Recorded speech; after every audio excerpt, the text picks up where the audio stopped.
Bab 1871.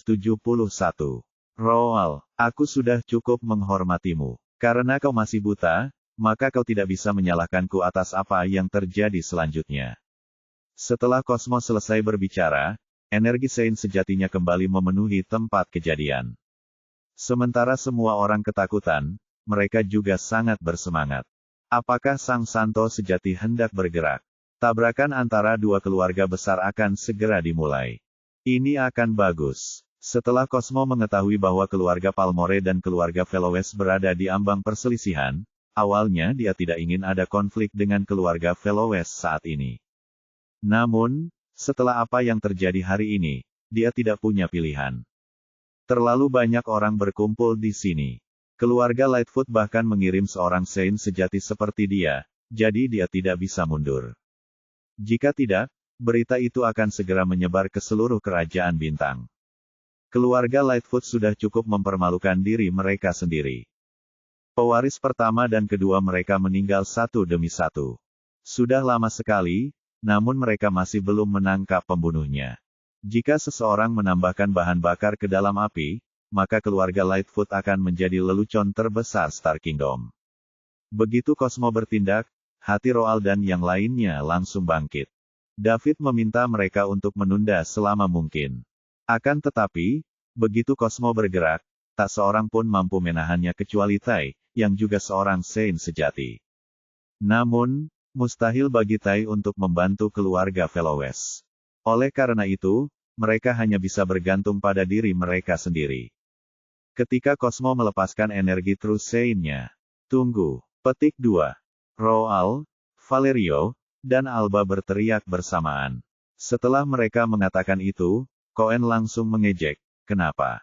Apa kau menyesalinya sekarang? Apa kau takut? Siapa orang keras kepala tadi yang mengatakan tidak akan ada yang membawa David pergi dari Treasure Trove kecuali dia sendiri yang keluar? Dia mengira Roal pasti sudah memikirkannya matang-matang dan setuju untuk menyerahkan David.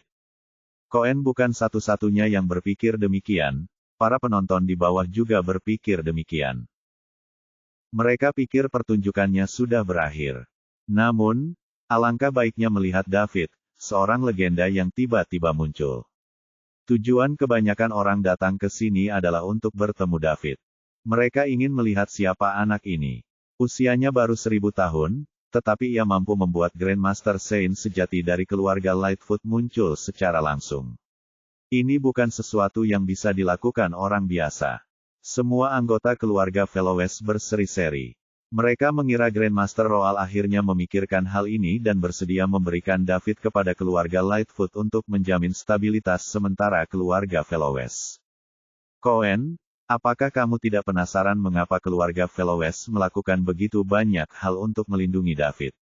Dia adalah seorang pemuda yang usianya kurang dari 1000 tahun, jadi kualifikasi apa yang dimilikinya agar kita melakukan ini? Tanya Roal setelah berpikir sejenak. Dia harus memikirkan sesuatu untuk membantu David mengulur waktu, dan itu harus sesuatu yang diminati semua orang. Dia yakin semua orang penasaran tentang identitas David, termasuk Cosmo.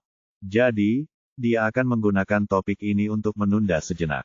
Ketika Roal menanyakan pertanyaan ini, Coen menunjukkan ekspresi penasaran. Bahkan Cosmo di sebelahnya pun sama. Keluarga Felowes begitu ingin melindungi David sehingga mereka bahkan bersedia berperang dengan keluarga Lightfoot. Mengapa demikian? Inilah yang selalu ditanyakan Cosmo. Keluarga setingkat keluarga Felowes akan mempertimbangkan untung ruginya tindakan mereka untuk menemukan solusi yang paling menguntungkan bagi mereka. Keluarga Lightfoot tidak berbeda. Bab 1872. Oleh karena itu, tidak mungkin keluarga Felowes membayar harga setinggi itu untuk membantu David tanpa alasan. Pasti ada faktor lain yang tidak diketahui orang luar. Mungkin David memberi keluarga Felowes alasan untuk berperang dengan keluarga Lightfoot. Atau, dia memberi mereka minat yang lain. Singkatnya, keluarga Felowes pasti punya alasan untuk membantu David. Orang-orang yang menyaksikan keseruan di bawah juga merasa penasaran.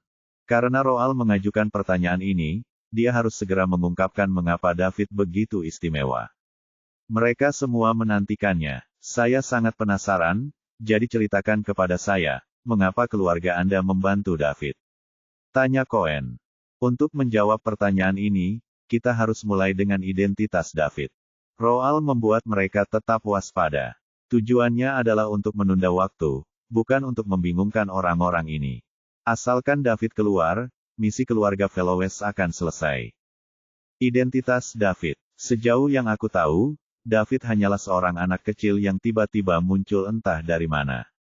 Identitas macam apa yang dimilikinya?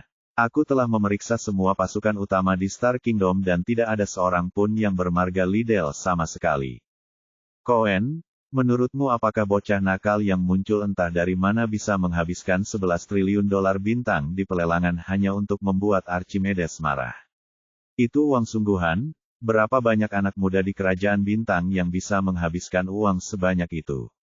Itu benar. Satu-satunya anak muda yang mampu menghabiskan 11 triliun dolar bintang sekaligus tanpa berpikir panjang mungkin hanya Star Kingdom 6. Bukan berarti orang lain tidak punya uang, mereka harus mempertimbangkan untung ruginya dan melihat apakah itu sepadan. Tapi aku sudah memeriksa, anak ini belum pernah muncul sebelumnya dan tidak ada seorang pun yang dikenal sebagai David Liddell di antara pasukan utama di Star Kingdom. Mungkin dia beruntung dan menemukan relik. Jadi itulah sebabnya dia punya uang. Ada beberapa kemungkinan dalam pernyataan Cohen, tetapi kemungkinannya kecil. Semudah itukah menemukan reruntuhan? Bahkan jika dia cukup beruntung untuk menemukannya, berapa banyak orang yang dapat keluar hidup-hidup dengan harta karun itu setelah masuk? Lagi pula, Daud baru berusia sekitar 1000 tahun. Agaknya, dia tidak akan begitu kuat pada usianya sekarang. Dengan mempertimbangkan berbagai faktor ini, hal ini tampak semakin tidak mungkin. Cohen, kamu seorang santo tetapi kamu sangat picik. Apakah temuanmu bisa mewakili segalanya? Roald mengejek. Maksudmu? Cohen hendak mengatakan apa yang ada dalam pikirannya. Akan tetapi, ia dihentikan oleh tatapan Cosmo. Ini melibatkan rahasia Star Kingdom. Seseorang hanya memenuhi syarat untuk mengetahui hal ini ketika ia menjadi orang suci. Jadi, mereka tidak bisa memberitahu orang-orang di bawah. Cohen pun menyadari hal ini dan segera menutup mulutnya, tidak meneruskan perkataannya. Keheningannya yang tiba-tiba membuat orang-orang di bawah merasa tidak nyaman. Cosmo melambai, memisahkan langit dari tanah. Orang-orang di bawah hanya bisa melihat mereka, tapi tidak bisa mendengar mereka berbicara. Kemudian, ia bertanya, Roald, berhentilah mengoceh, siapakah David? Dari mana asalnya? Dari siapa ia belajar? Ceritakan semua yang kau ketahui. Jika aku puas dengan itu, keluargaku akan berhenti mengejarnya. Ty dan Anders, yang berdiri di seberang, juga tertarik dan melemparkan pandangan ingin tahu pada saat yang sama. Mereka menunggu jawaban Roald. Akan tetapi, meskipun mereka penasaran, mereka tidak peduli. Keluarga Lightfoot memiliki beberapa keraguan, takut bahwa mungkin ada orang kuat di belakang David yang bersembunyi dalam kegelapan Star Kingdom. Namun, keluarga Palmore tidak takut. Orang suci-suci adalah kekuatan tempur terkuat di kerajaan bintang. Terlebih lagi, keluarga Palmore sudah memiliki seorang suci-suci dan sudah tak terkalahkan. Selama mereka tidak melakukan sesuatu yang akan mengkhianati manusia dan membangkitkan kemarahan manusia dan dewa, keluarga Palmore akan tetap kokoh sebagai salah satu kekuatan teratas di kerajaan bintang. Tidak peduli bagaimana situasinya berubah, itu tidak akan memengaruhi keluarga Palmore sedikitnya. Inilah kekuatan pencegah dari seorang santo suci. Bab 1873. Roald terus-menerus bertanya-tanya bagaimana dia bisa menghentikan Cosmo dan mencegahnya bergerak. Dia tidak bisa mengatakan kebenaran tanpa persetujuan David. Namun, Cosmo sudah kehabisan kesabaran, jadi dia harus mengatakan sesuatu. Satu-satunya hal yang dapat dilakukannya adalah secara tidak langsung dan samar-samar menyiratkan hal ini untuk membuat Cosmo ragu. Dengan cara itu, dia tidak akan bertindak terlalu cepat. Roald menata ulang pikirannya dan berkata, aku tidak berani memberitahumu identitas David tanpa persetujuannya. Aku hanya bisa memberitahumu bahwa latar belakangnya jauh di luar imajinasimu, Cosmo. Jika kau berani mengambil tindakan terhadapnya, keluarga Lightfoot akan segera mendapat masalah besar. Itu saja yang bisa kukatakan. Terserah padamu apakah kau percaya padaku atau tidak. Apa kau mencoba menakutiku? Tanya Cosmo dingin. Saya mengatakan kebenaran. Roal, apakah menurutmu jika kau tidak jelas, aku akan ragu-ragu dan tidak berani bergerak? Kau meremehkanku. Meskipun David memiliki latar belakang yang hebat, keluarga Lightfoot tidak takut. Aku akan memberimu kesempatan lagi. Aku ingin informasi spesifik tentang David. Dari mana dia berasal? Siapa tuannya? Apakah kau akan memberitahuku? Saya tidak berani mengatakannya, jawab Roal dengan berani. Kalau begitu aku akan membantumu. Setelah Cosmo selesai berbicara, dua celah ruang muncul di depannya. Dia segera memasukkan tangannya langsung ke dalam. Saat berikutnya, dua tangan muncul dari belakang Valerio dan Alba. Sebelum mereka sempat bereaksi, tangan itu mencengkeram leher mereka dan menyeret mereka ke celah angkasa. Setelah itu, mereka diseret keluar dari celah di depan Cosmo. Seorang Santo sejati sangat cepat, dan dia melakukan semua itu hampir seketika. Bahkan Roal yang merupakan pra-orang suci tidak punya waktu untuk bereaksi, apalagi Valerio dan Alba yang belum menjadi orang suci. Hanya dalam sepersekian detik, Valerio dan Alba bertukar posisi dan sekarang dipegang oleh Cosmo. Saat mereka merasakan kekuatan tangan di leher mereka, mereka berdua tampak ketakutan di mata mereka. Sangat mudah bagi seorang Saint sejati untuk membunuh mereka. Lebih jauh lagi, Cosmo berani melakukannya. Mereka berdua sudah membantu David menyelesaikan tugasnya, dan kini David sudah menghubungi tuannya. Saat ini, baik Valerio maupun Alba tidak ingin mati karena mereka akhirnya melihat secercah harapan. Keduanya berdoa dalam hati agar David segera muncul. Cosmo, berhenti. Roal langsung berteriak. Pada saat yang sama, dia merasakan perasaan tidak berdaya yang kuat di hatinya. Begitulah kekuatan True Science. Sebagai seorang prasanto, Roal bahkan tidak memiliki kualifikasi untuk melawan.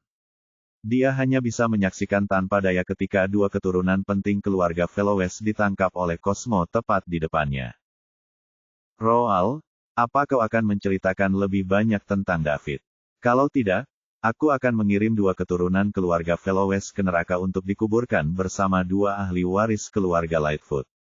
Jangan pikir aku tidak berani, atau kau akan menyesalinya. Setelah Cosmo selesai berbicara, dia mengencangkan cengkeramannya. Ekspresi kesakitan langsung muncul di wajah Valerio dan Alba. Cosmo tidak memiliki keraguan sedikit pun dalam melakukan hal ini. Tujuan penangkapan keduanya adalah untuk mendapatkan informasi sebenarnya tentang David dari Roal. Jika Cosmo tidak berani, mengapa dia melakukan ini? Dia bisa saja menangkap David. Jelas saja apa yang dikatakan Roal tadi mempunyai dampak tertentu pada dirinya. Dengan status dan kekuatannya, dia tentu tahu bahwa lebih dari satu Saint suci bersembunyi di kerajaan bintang untuk memulihkan diri secara rahasia. Cosmo juga takut menyinggung orang seperti itu. Bahkan seorang santo suci yang terluka pun terlalu berat bagi keluarga Lightfoot. Lebih baik aman daripada menyesal. Cosmo mungkin akan kalah dalam seluruh permainan jika ia mengambil langkah yang salah. Sebagai salah satu dari dua Grandmaster True Saint dengan peringkat tertinggi di keluarga Lightfoot, Cosmo juga harus melangkah dengan hati-hati. Ketika keluarga Velowes di tanah melihat Cosmo memegang Valerio dan Alba di tangannya, mereka semua berteriak. Sementara itu, yang lainnya bersikap seolah-olah hal ini tidak ada hubungannya dengan mereka karena mereka menikmati pertunjukan tersebut. Bab 1874. Beberapa tidak ingin Alba dibunuh. Bagaimanapun juga, dia adalah wanita yang sangat cantik. Ada pula orang-orang dengan niat jahat yang mengira akan lebih baik baginya untuk mati karena mereka tidak bisa mendapatkannya.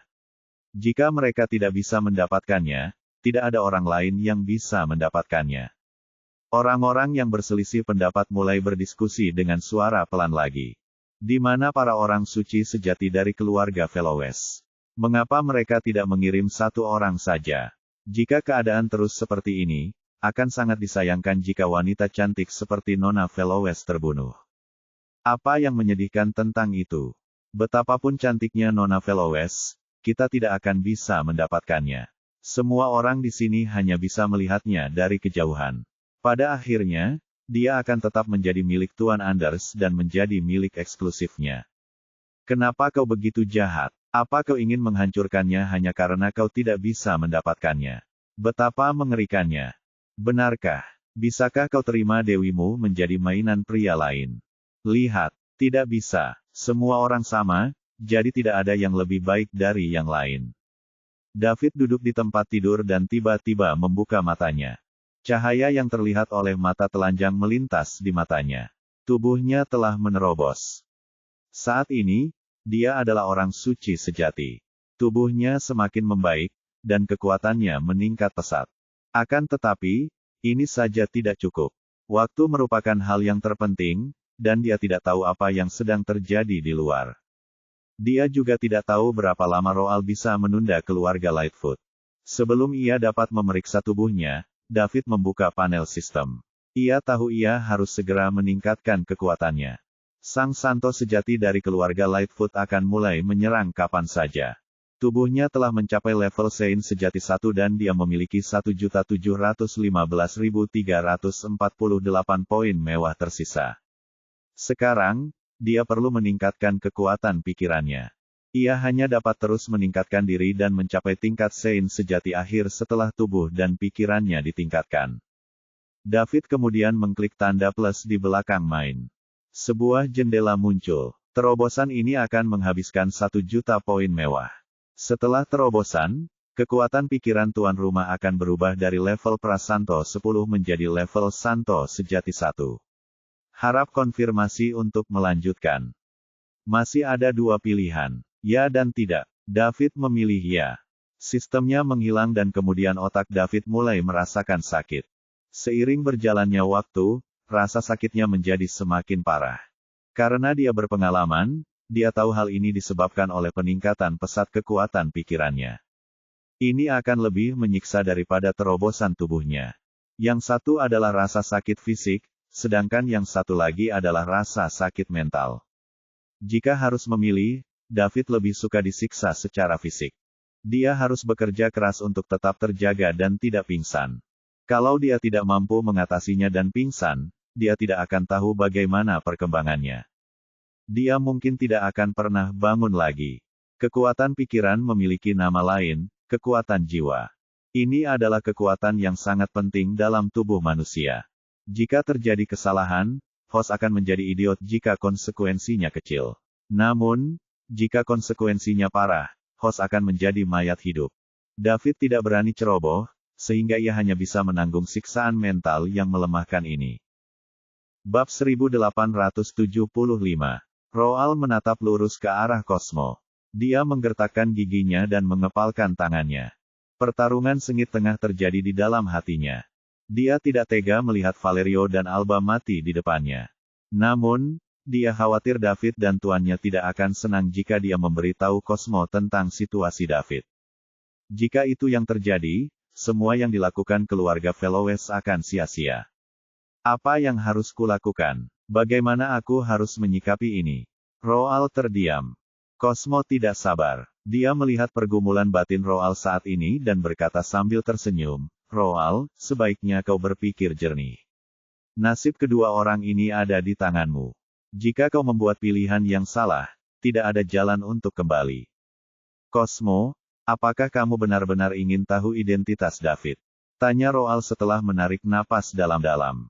Bagaimana menurutmu? Aku bisa memberitahumu, tapi kau tidak boleh menyakiti siapapun dalam keluarga Fellowes. Setelah perjuangan yang berat, Roald memutuskan untuk jujur. Dilihat dari kontaknya dengan David, pihak lain tersebut bukanlah tipe orang yang eksentrik dan pemurung. Selain itu, Alba dan David memiliki hubungan yang tidak biasa, dan mereka adalah satu-satunya sumber hubungan antara keluarga Fellowes dan David. Jika Alba mati di tangan Cosmo, mungkin tidak akan lebih baik bagi keluarga Fellowes. Hubungan mereka dengan David mungkin akan hancur. Ini sungguh tidak dapat diterima. Dengan bakat yang dimiliki David, dia pasti akan menjadi orang suci di masa mendatang. Kerajaan Bintang tidak pernah memiliki sekte dengan 2 orang suci pada saat yang sama. Oleh karena itu, keluarga Fellowes tidak dapat merusak hubungan mereka dengan David.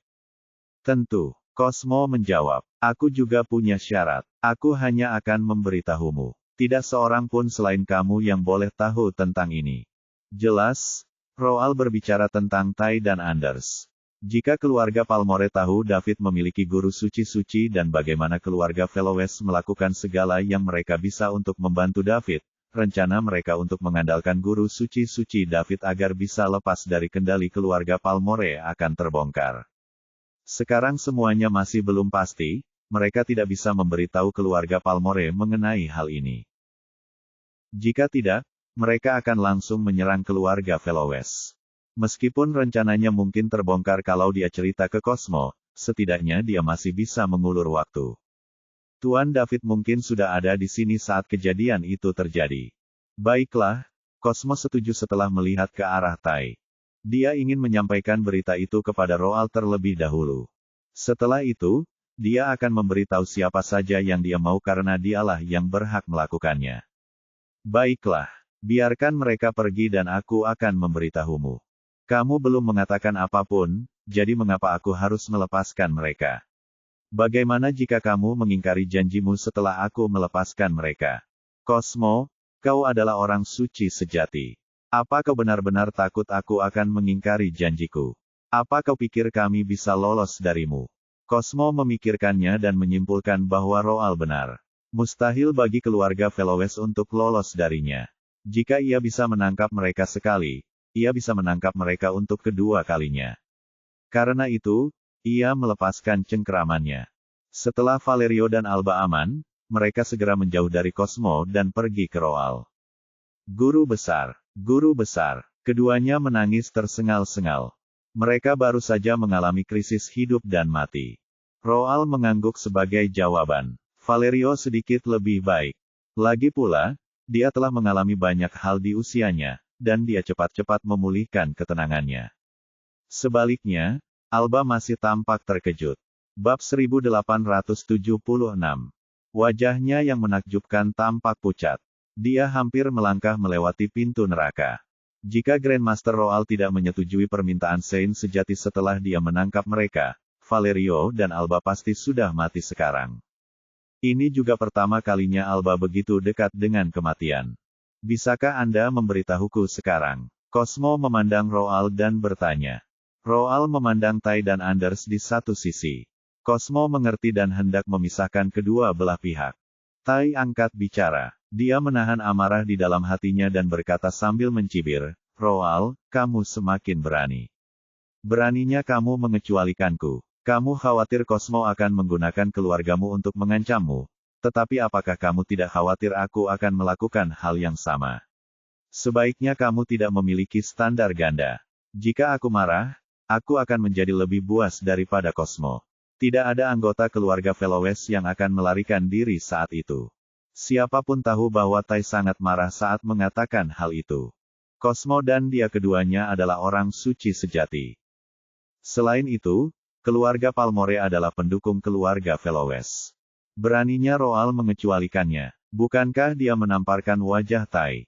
Ketika Cosmo melihat ini, dia menyerah untuk menghalangi keduanya. Tai jelas-jelas sedang marah, jadi dia tidak berani memancingnya lagi. Keluarga Palmore adalah salah satu dari 6 kekuatan utama Kerajaan Bintang. Oleh karena itu, sebaiknya jangan menyinggung mereka jika perlu. Roald sedang dalam dilema saat ini. Dia tampak tidak senang. Dia adalah seorang pra-orang suci, dan dia terjebak di antara dua orang suci sejati, jadi itu merupakan tantangan yang cukup berat baginya saat ini. Konten milik N0V Eldra, Ma, ORG. Saat ini, dia benar-benar tidak tahu harus berbuat apa. Kalau saja dia mengumumkan bahwa David mempunyai seorang guru suci yang disembunyikan dalam kegelapan di hadapan Tai pasti akan segera menghubungi keluarga Palmore dan mulai bergerak mendekati keluarga Fellowes. Tidak mungkin mereka membiarkan keluarga Fellowes lepas dari kendali mereka. Keluarga Fellowes pun tak bisa lepas dari cengkeraman Tai. Semua orang tahu bahwa Tai tidak akan membiarkan hal ini terjadi begitu saja melihat perilakunya. Segalanya tampaknya telah mencapai jalan buntu. Tidak ada cara untuk keluar dari ini kecuali protagonis David muncul. Saat memikirkan David, Roald bingung. Masuk akal jika banyak waktu telah berlalu sejak Valerio dan yang lainnya muncul. Apakah David belum menghubungi tuannya? Mengapa dia masih belum keluar setelah sekian lama? Apakah terjadi sesuatu? Saat Roal mencoba memikirkan tindakan balasan, Tai dan Cosmo tidak bisa menunggu lebih lama lagi. Roal, berhentilah berlama-lama dan katakan saja dengan cepat untuk memuaskan rasa ingin tahu semua orang. Aku juga ingin melihat apa yang mampu dilakukan anak ini dan mengapa keluargamu melindunginya dengan sangat. Jika kau tidak ingin memberitahu kami, kau dapat menyerahkannya dan kami akan bertanya kepada diri kami sendiri. Keluarga Lightfoot memiliki keraguan, tetapi keluarga Palmore tidak, desak Tai. Roal, aku sudah membiarkan mereka pergi. Jadi, kamu tidak punya pilihan selain menjelaskan situasi David dengan jelas hari ini. Aku tidak akan berbelas kasihan lain kali aku bergerak. Kamu harus berpikir jernih, Cosmo juga berkata setelah itu. Menghadapi ancaman dari dua orang suci sejati, Roal tidak punya pilihan lain. Dia tidak dapat menahan desahannya. Dia masih belum cukup kuat. Kalau saja dia seorang santo sejati, dia tidak akan berada dalam situasi ini. Sayangnya, True Saint Rank tidak mudah dicapai. Pra orang suci mencakup lebih dari 90% orang suci di Kerajaan Bintang. Sangat sedikit yang mampu mencapai tingkat orang suci sejati, apalagi tingkat orang suci-suci. Hanya 6 yang diketahui. Sekalipun ada yang tersembunyi dalam kegelapan, jumlahnya tidak akan banyak. Keluarga Velowes tidak memiliki orang suci-suci, dan mereka memiliki kekayaan yang sangat besar, jadi itulah sebabnya mereka berada dalam situasi ini. Karena kalian semua ingin tahu, maka, sebelum Roal bisa menyelesaikan perkataannya, suara lain memotongnya. Kalau begitu, biar aku ceritakan kepadamu. Bab 1877. Roal sangat gembira saat mendengar suara yang tiba-tiba muncul. Pada saat yang sama, tubuhnya menjadi rileks. Tidak seorang pun dapat menahan tekanan karena berada di antara dua orang suci sejati. Sekarang, dia akhirnya bebas. Ini karena Grandmaster True Saint dari keluarga Velowes ada di sini. Setelah suara itu berakhir, celah angkasa muncul di sebelah Roal dan seseorang berjalan keluar. Grandmaster, Roal segera membungkuk dan memanggil. Grandmaster, Alba dan Valerio mengikutinya. Hati mereka yang gelisah akhirnya menjadi tenang. Mereka akhirnya aman sekarang. Mereka tidak akan takut ditangkap oleh Cosmo lagi. Cedar, Tai dan Cosmo di kejauhan mengucapkan nama orang yang muncul dengan muram. Mereka tahu bahwa begitu Cedar tiba, segalanya akan berubah. Setidaknya, mereka tidak bisa lagi mengancam Roal. Mereka harus memikirkan rencana jangka panjang lainnya. Tai, Cosmo, lama tak berjumpa. Cedar menyapa mereka dengan setengah tersenyum. Cedar, kau datang tepat waktu. Mengapa keluargamu melindungi penjahat yang dicari keluargaku? Apa kau mencoba memulai perang dengan keluargaku? Cosmo adalah orang pertama yang membentak. Aku juga ingin bertanya padamu, Cedar, sejak kapan keluarga Velowes berani menyerang pewaris pertama keluarga Palmore? Hah, apakah menurutmu keluarga Palmore tidak berguna sekarang setelah kau dewasa? Tanya Tai setelah itu. Roal, apa yang terjadi? Cedar mengerutkan kening. Dia tahu tentang keluarga Lightfoot dan David. Itu juga merupakan keputusan keluarga untuk membantu David dan menemukan secercah harapan. Mengapa mereka menghadapi keluarga Palmore sekarang? Grandmaster, Anders, si penjahat, menyebut keluarga Velowes sebagai anjing yang dibesarkan oleh keluarga Palmore. Saya marah, jadi saya mencoba menangkapnya lalu meminta penjelasan dari keluarga Palmore, tetapi tidak berhasil. Sebaliknya, saya malah disakiti oleh Tai, jelas Roal. Ketika Cedar mendengar ini, cahaya dingin bersinar di matanya, dan dia menatap langsung ke arah Anders. Kau benar-benar mengatakan itu. Kulit kepala Anders terasa geli karena ditatap oleh Cedar. Kekuatan Saint sejati bukanlah sesuatu yang dapat ditanggung oleh seorang pra-Saint sepertinya. Satu tatapan saja dapat membuatnya merinding. Anders hendak menjawab. Tai selangkah lebih maju. Anders masih muda. Terkadang, seorang pemuda tidak dapat mengendalikan emosinya dan mengatakan sesuatu karena marah. Itu bisa dimengerti. Hah. Sesuatu yang keluar dari amarah. Mengapa aku merasa bahwa ini adalah bagaimana perasaan keluargamu yang sebenarnya? Aku khawatir, menurut pendapatmu, keluarga Velowes tidak ada bedanya dengan seekor anjing. Cedar mencibir.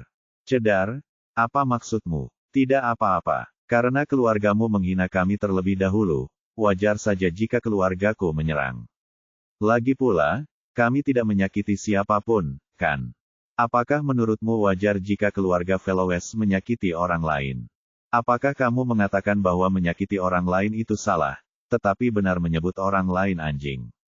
Apakah ini pewaris pertama keluarga Palmore? Apakah salah satu dari 6 pasukan teratas kerajaan bintang benar-benar mengembangkan hal seperti itu? Tai tertegun tak bisa berkata apa-apa. Mereka berdua hanya saling menatap seperti itu, dan tak satu pun dari mereka berdamai. Cosmo menyela saat itu, Cedar, kau tidak mendengar apa yang kukatakan. Apa maksud dari tindakan keluargamu? Kau ingin memulai perang. Jika kamu ingin bertarung, maka keluarga Velowes bisa menampungmu. Cedar membalas tanpa ragu-ragu. Jadi, apakah kamu bertekad untuk melindungi David? David adalah tamu keluargaku, jadi bukankah wajar untuk menjaganya tetap aman? David adalah buronan keluargaku, dan kamu memicu perang dengan melindunginya. Seperti yang kukatakan sebelumnya, jika kau ingin bertarung, kami bisa mengakomodasimu. Baiklah, Cedar, itu yang kau katakan. Hari ini aku ingin melihat apakah kau sudah membaik setelah bertahun-tahun. Cosmo marah besar. Aku akan bertarung denganmu sampai akhir. Cedar tidak menunjukkan kelemahan apapun. Melihat keduanya hendak bertarung, Anders menatap Tai dan berkata melalui transmisi suara, Grandmaster, keluarga Velowes terlalu lancang, dan mereka sangat tidak menghormati kita. Saya pikir mereka sudah memutuskan untuk memisahkan diri dari keluarga Palmore. Mengapa kita tidak memanfaatkan kesempatan ini untuk bergabung dengan keluarga Lightfoot untuk memberi mereka pelajaran? Kalau tidak, mereka akan semakin meremehkan kita. Anders memiliki kebencian yang mendalam terhadap keluarga Velowes. Pertama, Roald menolak untuk membiarkannya membawa David pergi dan bahkan berani menyerangnya. Kemudian, Alba melepas cadarnya di depan banyak orang di Star Kingdom, sehingga membuatnya malu. Anders adalah orang yang berpikiran sempit dan dia sekarang membenci seluruh keluarga Velowes. Jika diberi kesempatan, dia pasti akan memusnahkan keluarga Velowes. Bab 1878. Sekarang Cosmo dan Cedar hendak bertarung, sulit mengatakan siapa di antara keduanya yang akan menang. Anders ingin menambah panasnya suasana dan membuat keluarga Velowes mengerti apa yang akan terjadi jika mereka menyinggung perasaannya. Pada saat ini, kedatangan Cedar membawa keluarga Velowes turun kembali dari ambang keputusasaan. Mereka menatap guru besar mereka dengan penuh kegembiraan, dan kegembiraan mereka tak terlukiskan. Moby menatap ketiga orang suci sejati di udara, alisnya berkerut semakin dalam. Walaupun dia tidak dapat mendengar apa yang mereka katakan, dia dapat mengetahui dari ekspresi mereka bahwa tidak ada hal baik yang akan terjadi. Semua orang yang dapat mencapai pangkat orang suci sejati merasa sangat bangga, dan mereka tidak akan tunduk kepada orang suci sejati lainnya. Orang hanya dapat membayangkan apa yang akan terjadi apabila 3 orang suci sejati berkumpul. Hal ini tidak lagi berada dalam kendalinya. Moby hanya bisa menyampaikan berita itu kembali ke asosiasi orang suci dan menunggu mereka mengirim seseorang ke sini. Orang itu setidaknya harus menjadi orang suci sejati. Akan lebih baik lagi kalau kepalanya sendiri yang datang. Tidak ada seorang pun di kerajaan bintang yang berani tidak menghormati kepala. Namun, Moby tahu bahwa, sebagai orang nomor 1 di kerajaan bintang, ada kemungkinan besar sang pemimpin tidak akan ikut serta dalam urusan antara orang suci sejati. Dia hanya akan muncul jika terjadi tabrakan antara 2 orang suci. Jauh di dalam harta karun, David membuka matanya lagi. Lalu, dia mengembuskan napas. Setelah kekuatan pikirannya menembus tingkat Saint sejati, dia merasa jauh lebih rileks. Dia merasa seolah-olah dialah satu-satunya orang yang waras di tengah dunia pemabuk. Sebelum dia bisa menikmati perasaan ini, David membuka sistemnya. Tubuh dan pikirannya telah mencapai level Saint sejati 1. Dia hanya memiliki 715.348 poin mewah yang tersisa. Sekarang, dia bisa memperbesar tubuhnya. Setiap kali terjadi peningkatan, ia akan membutuhkan 100.000 poin mewah. Dengan 710.000 poin mewah, itu sudah cukup bagi David untuk meningkatkan tubuhnya ke level Saint sejati 8. Saint sejati level 8 akan menjadi Saint sejati tingkat akhir. Cukuplah baginya untuk menangani krisis di depannya. Dia memutuskan untuk melanjutkan peningkatan. Setelah mengklik body, sebuah jendela muncul. Peningkatan ini akan menghabiskan 100.000 poin mewah. Setelah peningkatan, tubuh tuan rumah akan berubah dari Saint sejati level 1 ke Saint sejati level 2. Harap konfirmasi apakah akan melanjutkan. Ya, waktu yang dibutuhkan untuk meningkatkan tubuh akan lebih singkat dibandingkan meningkatkan dari pra-orang suci menjadi orang suci sejati. Setelah ditingkatkan 6 kali dan menghabiskan 600.000 poin mewah, tubuh David mencapai level Saint sejati 7. Kekuatan tempurnya segera meningkat hingga mencapai True Saint. Dia masih memiliki 110.000 poin mewah yang tersisa dan David bisa meningkatkan levelnya lagi. Namun, dia tidak melakukan hal itu.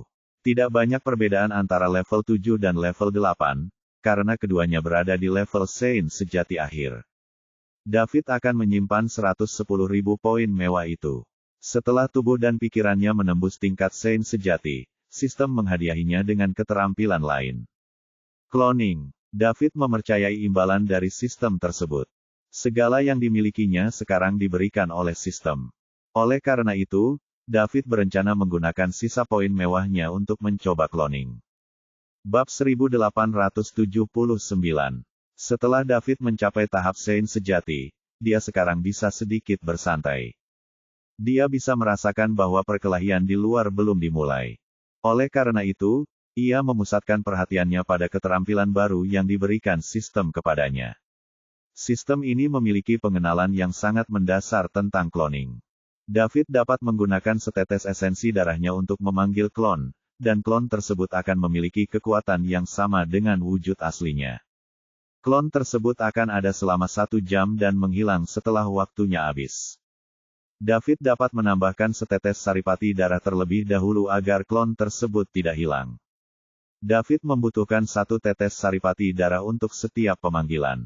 Secara teori, selama David memiliki cukup esensi darah, klon tersebut akan selalu ada. Ketika David melihat ini, ia tidak dapat menahan rasa sedihnya. Segala yang diberikan sistem kepadanya sungguh menakjubkan.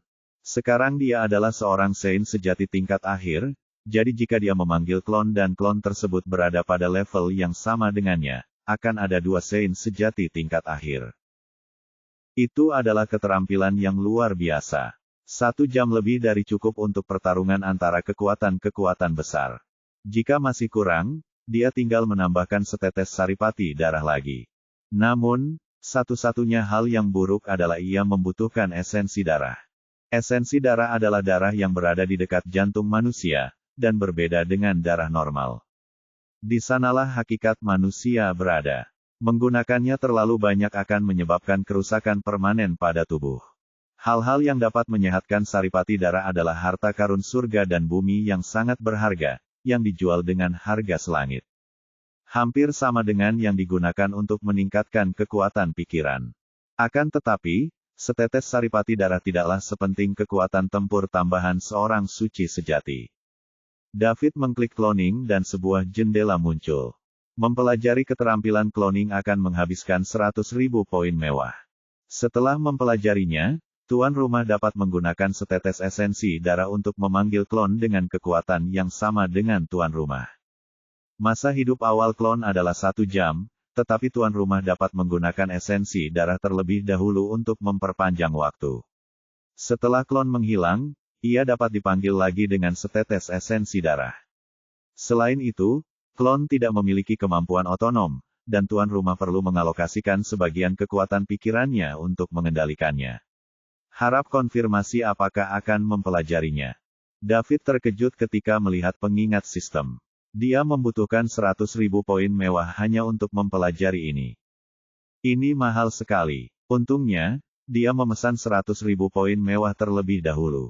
Jika tidak, dia tidak akan mampu mempelajari keterampilan luar biasa seperti itu meskipun keterampilan itu ada di depannya. Perasaan itu akan sangat menyiksa dan tidak nyaman. Dia harus mempelajari keterampilan yang akan memberinya pembantu tambahan dengan kekuatan yang sama dengannya meskipun itu akan menghabiskan 1 juta poin mewah. Lagi pula, dia akan memiliki klon True Saint yang terlambat. Saat ia berhasil mencapai tingkat orang suci-suci, ia akan memiliki orang suci-suci lain bersamanya. Saat ia tumbuh semakin kuat, klon yang ia panggil juga akan semakin kuat. Orang bisa membayangkan betapa hebatnya keterampilan ini. Dengan ini dan keahlian lainnya, David bisa melawan 2 lawan yang levelnya sama dengannya. Itu bahkan mungkin saja terjadi jika dia melawan 3 atau 4 orang di antara mereka. Namun, dia perlu mengerahkan seluruh kekuatannya untuk menemukan harta karun surga dan bumi yang dapat memelihara saripati darahnya setelah dia mempelajari cloning. Akan lebih baik untuk bersiap bahkan jika dia tidak membutuhkannya. David memilih, untuk mempelajari cloning. 100.000 poin mewah lenyap, dan rahasia cloning muncul di otaknya. Tidak semua orang dapat menggunakan cloning karena klon tidak memiliki otonomi tubuh dan pengguna perlu mengendalikannya dengan kekuatan pikiran. Ini akan sulit bagi orang yang kekuatan pikirannya lemah. Hanya orang-orang dengan kekuatan pikiran kuat seperti David yang bisa mengendalikan klon mereka tanpa mempengaruhi diri mereka sendiri. Dapat dikatakan bahwa cloning merupakan keterampilan khusus yang dialokasikan oleh sistem untuk inangnya. Bab 1880. Bahkan jika orang lain mempelajarinya, mereka tidak akan memperoleh manfaat apapun darinya. Kecuali mereka mengalami pertemuan khusus yang memberi mereka kekuatan pikiran luar biasa tinggi. Akan tetapi, orang-orang seperti ini sangat langka di kerajaan bintang, dan mereka bahkan lebih langka daripada orang suci-suci. Setelah David selesai meningkatkan kemampuannya dan mempelajari cloning, Cosmo dan Cedar sudah bertarung di atas Treasure Trove. Orang suci sejati sombong dan tidak akan tunduk kepada orang yang setingkat dengan mereka. Ditambah lagi, kedua keluarga itu hampir berada pada level yang sama. Jika salah satu dari mereka tunduk, bukankah itu berarti keluarga mereka yang lebih rendah? Tidak seorang pun akan menyerah jika itu menyangkut kemuliaan keluarga mereka. Ledakan. Setelah pukulan uji dari kedua belah pihak, penghalang yang menghalangi tanah hancur. Kerumunan di bawah bisa mendengar suara-suara di udara lagi. Pertarungan antara 2 orang suci sejati menyebabkan orang-orang di bawah menjadi gempar. Lihat, mereka bertarung. Mereka bertarung. Para orang suci sejati dari keluarga Lightfoot dan Fellows bertarung. Apakah mereka akan bertarung di sini? Ada begitu banyak orang di sini. Kita tidak akan punya kesempatan untuk melarikan diri jika salah satu dari mereka melakukan kesalahan kecil. Ya, gelombang kejut dari pertempuran antara orang suci sejati bisa membunuh kita, apalagi kesalahan kecil. Lalu apa yang harus kita lakukan?